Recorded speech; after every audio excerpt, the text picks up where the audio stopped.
First of all, I want to say I'm really grateful of the invitation from Professor and Qin Biao. It's my great honor to get a chance to present here. And today I'm going to talk about my research work, when transformer meet cooperative perception. Before starting, I want to introduce a little bit more about myself. So currently, I'm a PhD candidate in UCLA working in autonomous driving. And before that, I got my master's degree in ECS in Northwestern University. And that's also where I start to learn about computer vision. And if you notice, there are kind of 3 years gap between my master and PhD. It's because I went to industry for working for 3 years. I spent 1 year in Automobile US Research Center as a computer vision engineer. And then I worked as a senior deep learning engineer and Mercedes-Benz R&D autonomous driving department for 2 years. And after working at 2 years, I feel my passion and desire towards the autonomous driving. So I decided to quit my job and explore this field more deeply. So I started a topic, cooperative perception. So today I will first talk about what is cooperative perception and why it is important. Then I will describe the research work I have done in these areas through 2 works. One is accepted by ECCV and one is accepted by Coral. Okay, so get started. So we have witnessed great progress in autonomous driving perception system because of the development of deep learning in the past decade. However, the challenges still remain.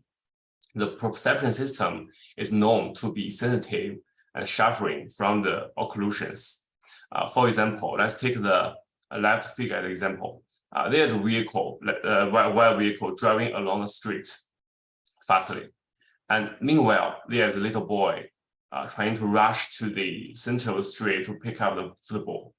The left vehicle needs to stop immediately to avoid any car accidents. But unluckily, there's a green vehicle on the roadside and block its view. And there's no way for any deep learning algorithm to detect the boy because there's just no sense environment in this place, which can cause a very great danger. And this is another scenario. There's an ego vehicle trying to make a left turn at this intersection. At the same time, there are 2 vehicles driving towards its direction. And the ego vehicle needs to stop right now to avoid a collision with these 2 vehicles. But however, if we check closely, there are another 2 parking vehicles on the roadside and totally block its view. If we see a LiDAR measurement, there's just no LiDAR measurements for the 2 vehicles. And those 2 scenarios are actually very common in the normal life. And it is very hard to be solved purely by using deep learning algorithms. So it will prevent the perception system being deployed at large scale. But luckily, we had a solution called cooperative perception. We have seen this scenario before. The left vehicle cannot detect the little boy, but the vehicle on the upside, it can detect the boy easily. And if it can equip with the vehicle communication and share what it saw with the left vehicle, then the left vehicle will know the position of the boy and avoid the tragedy. And that is the power of cooperative perception. It enables the vehicle to share the visual information through vehicle communication system to get a better perception performance. Also, we can see this example. Although the ego vehicle cannot see the upcoming traffic, the coming by keeps everyone, it can see clearly and share with its ego. And now if we check the LiDAR measurements figure, we can see those 2 are very sparse. There's no measurement before, and now it can see clearly. So we have seen the cooperative perception is really useful, can really revolutionize the autonomous driving field, but it has a lot of challenges. So first of all, what kind of visual information should we share? So the typical vehicle communication system like DSRC really has very limited bandwidth. So you need to share data that has limited transmission size but contain rich information. And second, the vehicle can not only interact with other vehicles, but also with the infrastructure. When that happens, there are some sensor heterogeneity between those agents. The infra sensors are really on much higher position. So the view of sensor are different. We need to consider that during cooperation. Thirdly, there are always localization error for agents. When that happens, they will cause global information misalignment, because when they project to the unified coordinate space, there will be some shift. And lastly, there's also a synchronization issue. So when I transmit some data and you receive it, it's already like 200 minutes later. This will cause both local and global information misalignment. Although this looks like 4 different challenges, but if we look into it deeply, it's actually one fundamental question. How can we correlate the sensor measurement from different agents effectively and efficiently? And we think the Runsheng transformers are the best candidate for it.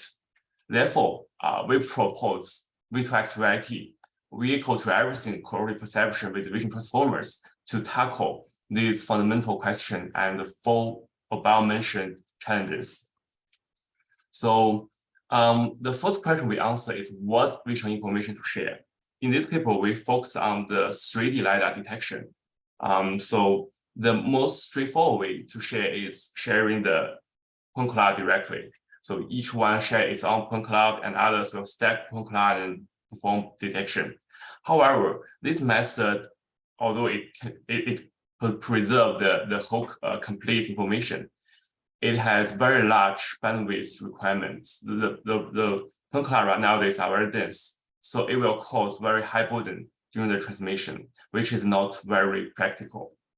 On the other hand, the vehicle can only pass their detect objects. They can detect the objects based on their own sensors and share the metadata, the bounding boxes. This will have very limited data size. However, it doesn't fully utilize the context information. So this paper, we propose a new way to share, that is intermediate fusion for calibration. So each vehicle will first extract neural features from its own LiDAR, and then they will send these neural features to the other agents, and then other agents will fuse those features and perform detection. Because neural features are very robust to compression and contain very abstract and the scenario information, it kind of reach the trade-off, the balance between accuracy and data transmission size. So here's the pipeline of our V2X variety. Assume there are multiple vehicles and infra, and one of the vehicle is regarded as ego vehicle. And when the ego vehicle meets with each other, they will first share their pose, the positions and timestamp with each other. And after receiving the ego vehicle's pose, the AV and the infra will project their LiDAR to ego vehicle space first. And then it will apply CNN like Pompilla to extract the neural features from the LiDAR. And those features will be compressed through an encoder and shared with ego. And ego will decompress it and use a decoder. And then all the features will be stacked together to send to our core module, V2X to fuse those features and send to the header to get a detection output. And please notice that the pose and the feature sharing part has some noise. So the pose has GPS error and the feature sharing has some time delay. And so as you can see, the core part of the whole framework is a V2X, which has 3 major components for the transformer. First, a heterogeneous multi-agent self-attention module that captures the heterogeneous graph representations between infra and CAVs. So it deals with the heterogeneity issues between infra and vehicle.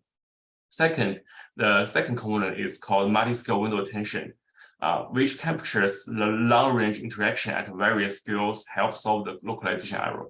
And the last one is called delay-aware positional encoding to help with the time delay. So these 3 components will solve a challenge, each of them. And when they combine together, it will iteratively to perform inter-agent and per-agent attention to get a robust aggregated feature presentation. So I'll talk about the blocks in details. So first is a heterogeneous multi-agent self-attention. When we get the features from the other agents and stack them together, the first thing we need to do is apply an iteration along the vehicle, the agent dimension for each spatial index. But we think this kind of vanilla attention is not enough because the feature from CAV and the feature from infra should be different. The infra is usually high on a very high position, so it will have less occlusions, more broader view, and the model need to know it. The way we do it is to build a heterogeneous graph. The feature from infra and the feature from vehicle are formed as different node type. And when they interact with each other, the edge should be different. There's IV edge, VV edge, and infra to infra edge. And how did we achieve this in the transformer? It's kind of natural. So when we apply the convolution to the feature to get current key value, we apply different convolution filters to infra and vehicles. So that can represent different nodes. And those different current key value will be concatenated together and to calculate the attention map.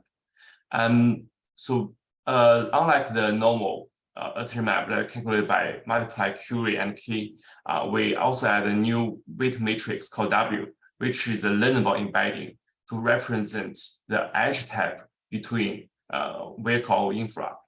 In this way, we kind of embed the whole heterogeneous graph to the transformer naturally. And the second model is multi-scale window attention, MSWIN. So after we fuse the information from different agents, index by index, the fused information actually has some misalignment because the localization error will cause a global shift. And to correct such shift, we need to have within the model had a very large receptive field to get a global misalignment. But however, if we utilize the vanilla attention, the computation cost will be very high. So in this way, we propose a multi-scale window attention mechanism. So when the input feature comes, there are different branches. Some branch has a large window, some branch has a small window, and the pixel will only interact with the pixels in the same window. And a large window will have larger receptive fields to pay attention to global, and small window will pay attention to details. So when they after the attention, they will combine together through a split attention. In this way, they have both local, they have both detailed information and global information to solve the GPS error. And the last but not least is the delay away positional encoding. So when the input feature comes, there are different timestamp, different time delay. So we apply different learnable embedding to the different timestamp and then add those learnable features to the input feature. In this way, we kind of tell the model what is the pre-knowledge of the time delay. And to conduct experiment, we collect our new data set called Wayback set. So we use color to realize the scenario that there's multiple vehicles and infra, and here are scenario and LiDAR measurement. We test our algorithm on two settings. One is perfect setting, where the pose is accurate and everything is synchronized across agents. And second is noisy setting, so there's real pose error and time delay considered, which is more practical. So if we check the table here, we can see V2X outperforms all the other SOTA methods, including disconnect in NeurIPS, V2VNet in ECCV, and OPV2VNet in the ICRA. So it achieves much higher performance, especially on the noisy setting. We also did conduct some sensitivity analysis to the pose and delay. We can see even the pose error is large or the time delay is high, we can still achieve high performance and outperforms the single agent perception a lot. And more importantly, the V2X is actually fast. If we shrink the model a little bit by decreasing just 2%, it can reach real-time performance on a Tesla V100. So after we finish the V2X, we are asking a question. The LiDAR are expensive. can we just use pure cameras to do the collaboration? And the answer is yes. So we propose the first camera-based collaboration perception framework, CoBEVT, cooperative use semantic segmentation with sparse transformers. If we check the figure here, which shows the whole framework of CoBEVT, we can see each vehicle only equips with several RGB cameras towards different directions, and they need to collaborate with each other to get the final bird's eye view map with objects and map topology segmentations. There are two challenges in this framework. So first, how can we infer the bird's eye view, the 3D information from purely 2D information? That's a kind of ill-posed problem. And second, how after we get a BEV feature, how can we collaborate with them to get a whole complete understanding of the environment? So to solve these two questions, challenges, we propose two models. One is CoBEVT transformer, which projects the 2D features to BEV feature, the bird's eye view. And the other is fused BEVT transformer, which fuse aggregated BEV features together and then sent to the CoBEVT decoder to get a map segmentation. And so both the CoBEVT and the fused BEVT utilize the same core module, which is called FAX, fused axial attention. So we argue that no matter for multi-view camera fusion or for multi-agent BEV fusion, the key is to correlate the information from different agents or different cameras, both efficiently, globally, and locally. If we check the graphic here, there's a vehicle split into two parts into the cameras, different cameras. So we need some global attention to connect those two parts. And if we check the left figure here, where each figure is showing the BEV feature of different vehicles, we can see for the same area, each vehicle can only see part of the objects. So we need to have the model to pay some attention to details to let them merge together to compensate with each other. So motivated by this, we propose our fused axial attention, which has two parts. One is global grid attention, the other is local window attention. So in the grid attention, we regard a whole patch of features or pixels as a single pixel. And those pixels will interact with other pixels across all the spatial locations and all the agents. And for the local window attention, each pixel only will interact with the pixel in the same window and across different agents to pay attention to the details. So in this way, because we split the whole image into grids or windows, the computation cost is dramatically decreased. If you are kind of wondering why it's called axial attention, that's because we realize it in a code by switched axis. So in the window attention, we split the image to windows and number of windows, and the local windows will be stacked in the second last dimension to perform attention map. And in the grid attention, we do the reverse way. We put the grid pixels in the second dimension, while the number of grids in the second last dimension to perform attention. So you can see there's a x-axis swap. That's why it's called fused axial attention.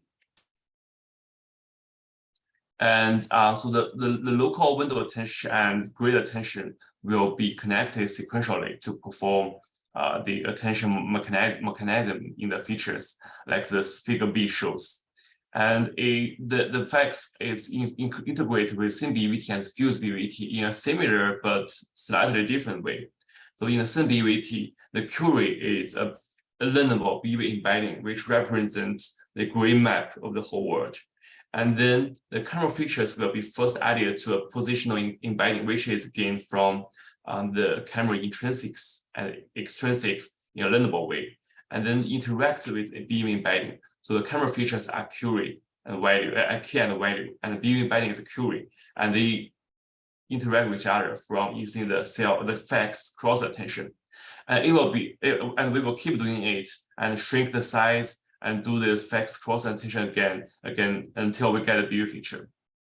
After we get a BEV feature, we agree them together from different vehicles, and then it will send to the fact self-attention. So where the query key and value are all the aggregated BEV features itself. Those features will go through the normal transformer module like FFN and linear normalization for several rounds. And finally, we get the fused BEVT, which is the fused BEV features that already had all the information from different agents. And we conduct the experiment on 3 different data sets, actually 2 different data sets. One is OP-V2V camera track, where it's the first V2V perception data set in color. And it has 2 tracks, one is camera track, one is LiDAR track. So in the camera track, we have the best performance compared to all other methods.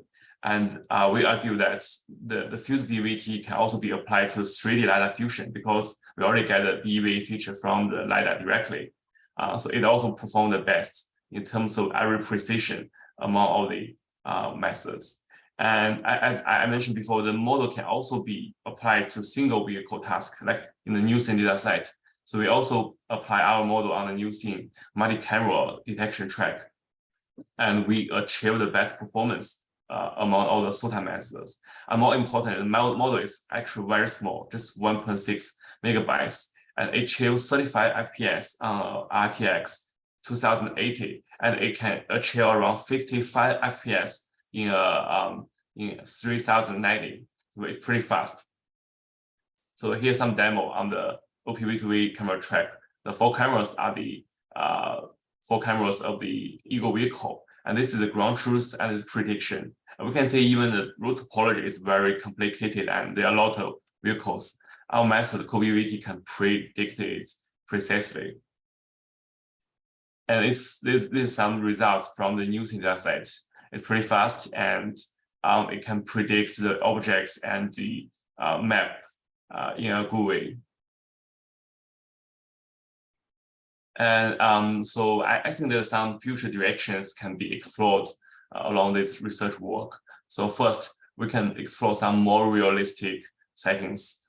So right now it's only pure camera, pure LiDAR. We can do some multimodal, multi-agent fusion stuff. And second, we need to find a better way to deal with the time delay, as V2X variety doesn't use a very fancy way to deal with it in the transformer. And thirdly, we are actually also conducting real-world field experiment for the collaborative perception. Last but not least, we can try to explore the model discrepancy issue across different agents. For example, some models are equipped with Pamela, and some models are equipped with Voxelnet. What can we do in such a scenario? And I think that's all from my side. Thanks, everyone. So any questions, please don't hesitate. Thank you very much, Runsheng. Questions or comments? Sure.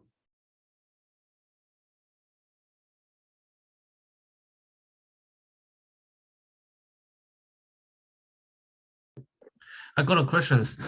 So regarding the study you mentioned earlier, the reason you choose the architecture in the middle because of the bandwidth considerations. Do you have done some study about why basically the middle one, right? So the study about the suitable bandwidth that you choose, because it's also very important, like the communication delay. And then have you studied also your like delayed the precision encodings, how effective it is actually? Okay, yeah, good question.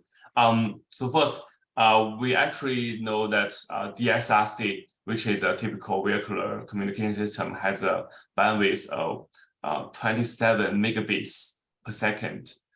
So that means you need to divide by, the LiDAR is 10 hertz, so you need to divide it by 10.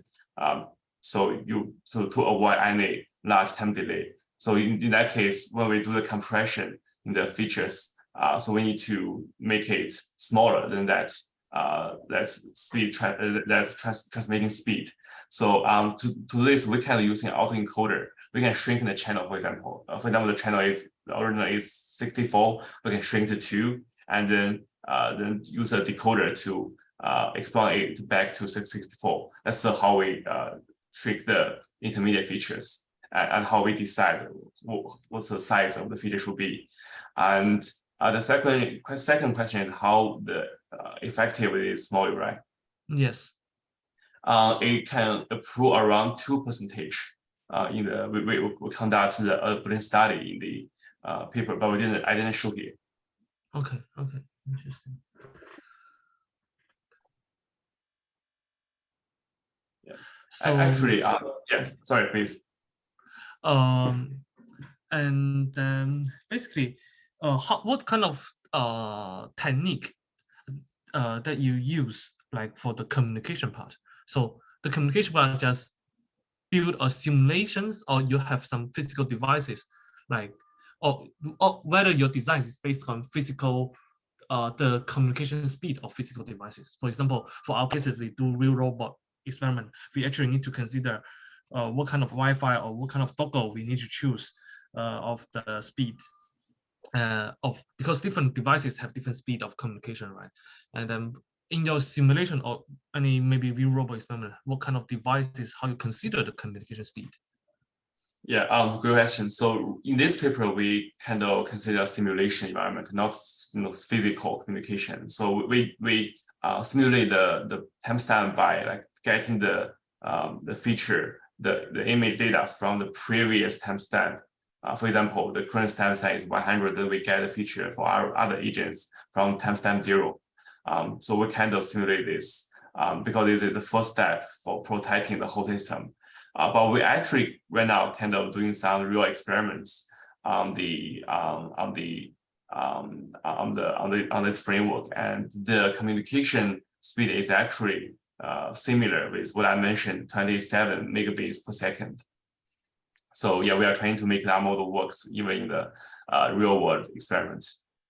That's good. Okay, thank you. Thank you. Cool. Any more questions or comments?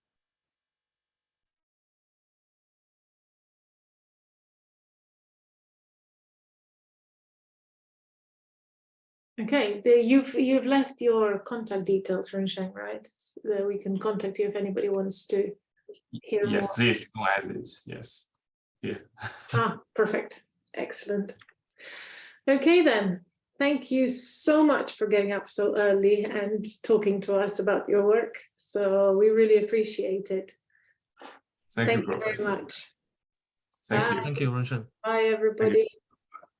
Thank you.